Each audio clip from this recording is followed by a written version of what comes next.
थोड़ा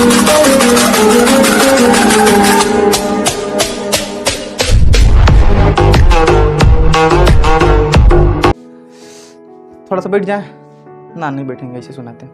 सुनिए, एक बार क्या हुआ, एक गांव था, छोटा सा कस्बा, छोटा सा गांव था। उस गांव में एक माता रहती थी और एक बेटा रहता था। विधवा माँ थी जो कि उसके पिता की डेथ हो जाती है कुछ समय बाद, और माता अपने बेटे की पालन पोषण करने में लगी रहती है और चाहती है कि मेरा बेटा बड़ा होके क्या बने, एक अच्छा ऑफिसर बने, एक अच्छा बड़ा आदमी बने, जिससे जितने हम लोगों ने दुख काटा वो दुख ना काटे। हर एक माँ बाप यही चाहता है। अब क्या हुआ कि एक बार छोटा बच्चा जो था, और माता बचपन से कह रहे हैं, जब बच्चे ने होश संभाला तो देखा मेरी माँ क्या है, अंधी है। क्या है? अंधी। और वो बुढ़िया क्या थी? अंधी थी। तो क्या हुआ, वो अंधी बुढ़िया रोड के किनारे बैठ के पैसे मांगती थी, पैसे इकट्ठा करती थी और अपने बेटे को पढ़ाती थी, अपने बेटे को अच्छे स्कूल में पढ़ाती थी और सारा दिन काम करती थी।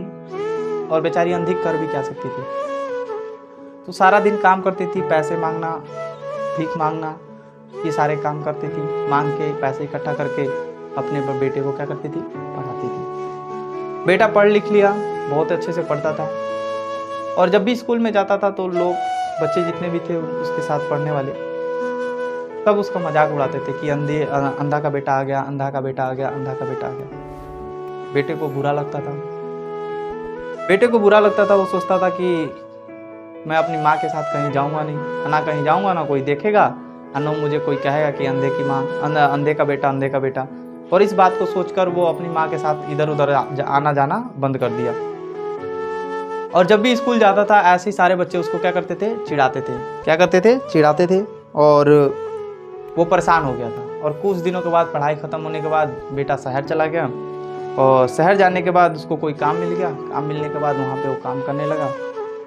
काम करने के बाद वहीं पे वो रहने लगा और अपनी माँ से वादा किया कि जैसे मैं वहाँ पे घर ले लूँगा वैसे मैं आपको क्या करूँगा? बुला लूँगा। माता इधर भीख मांगती थी और दर दर की ठोकरें खा खा के अपना जीवन यापन करती थी। कुछ साल बीत गए, बहुत साल बीत गए, बेटे की कोई खबर नहीं आई। माँ चिंतित हुई। इधर माँ अंधी थी, अब करे तो करे क्या? तो वो पहुँच जाती है, शहर चली जाती है पूछते पूछते, और उसके ऑफिस तक पहुँच जाती है। तो ऑफिस के दरवाजे पे जाने के बाद जैसे ऑफिस के अंदर एंट्री करती है तो गार्ड रोक देता है। क्या करता है? गार्ड रोक देता है।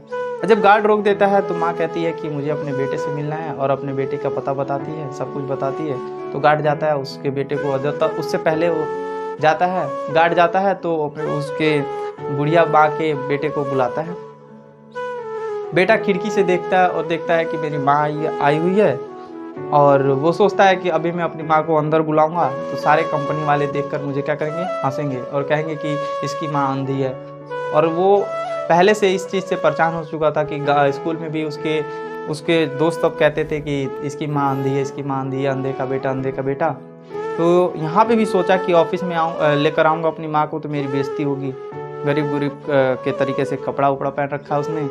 तो उसने कह दिया कि गार्ड से कह दिया कि जाओ कह दो कि वहाँ यहाँ पे वो नहीं है। तो गार्ड आता है और कह देता है कि यहाँ पे वो नहीं है। बुढ़िया वापस जाती है, रास्ते में बेचारी अंधी थी, दिखा नहीं, गाड़ी के नीचे आ गई और मर गई। गाड़ी के नीचे आने के बाद, मर जाने के बाद, वहाँ पूरा भीड़ लगा। बेटे का छुट्टी हुआ ऑफिस से, वो रास्ते की तरफ से जा रहा था तो देखा कि भीड़ लगा हुआ है, तो भीड़ में गया, वो देखा कि उसकी बुढ़िया माँ मरी हुई है और उसके हाथ में एक कागज़ भी है। उसके हाथ में एक कागज़ भी है तो उस कागज़ को उठाता है और पढ़ता है। उसमें लिखा था कि बेटा, मैं जो चाहती थी वो तुम बन गए। मैं चाहती थी कि तुम एक अच्छे आदमी बनो और तुम बन गए, और मैं आज बहुत खुश हूँ कि तुम एक अच्छे आदमी बन चुके हो। मैं संसार के सारे दुखों से अब परे हूँ, मुझे अब किसी प्रकार की दिक्कत नहीं है। मेरी सबसे बड़ी समस्या थी कि तुम कब सक्सेस हो जाओगे, और तुम सक्सेस हो गए, तुम बड़े आदमी बन गए, अब मुझे कोई टेंशन नहीं है।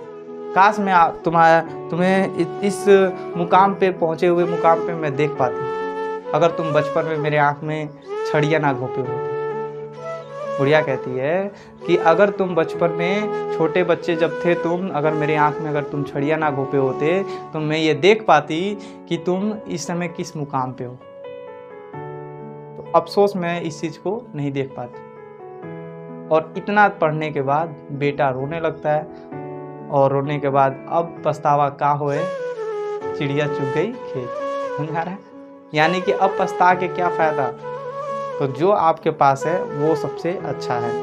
समझ में आ रहा है ना? जो आपके पास है वो सबसे अच्छा है, दूसरे किसी के पीछे भागने की ज़रूरत नहीं है। और कभी भी अपने सामान को कभी नहीं कहना चाहिए कि हमारा सामान बुरा है, कभी किसी चीज़ के लिए भी नहीं कहना चाहिए। सबसे कहो सबसे बेस्ट है। समझ में आ रहा है ना?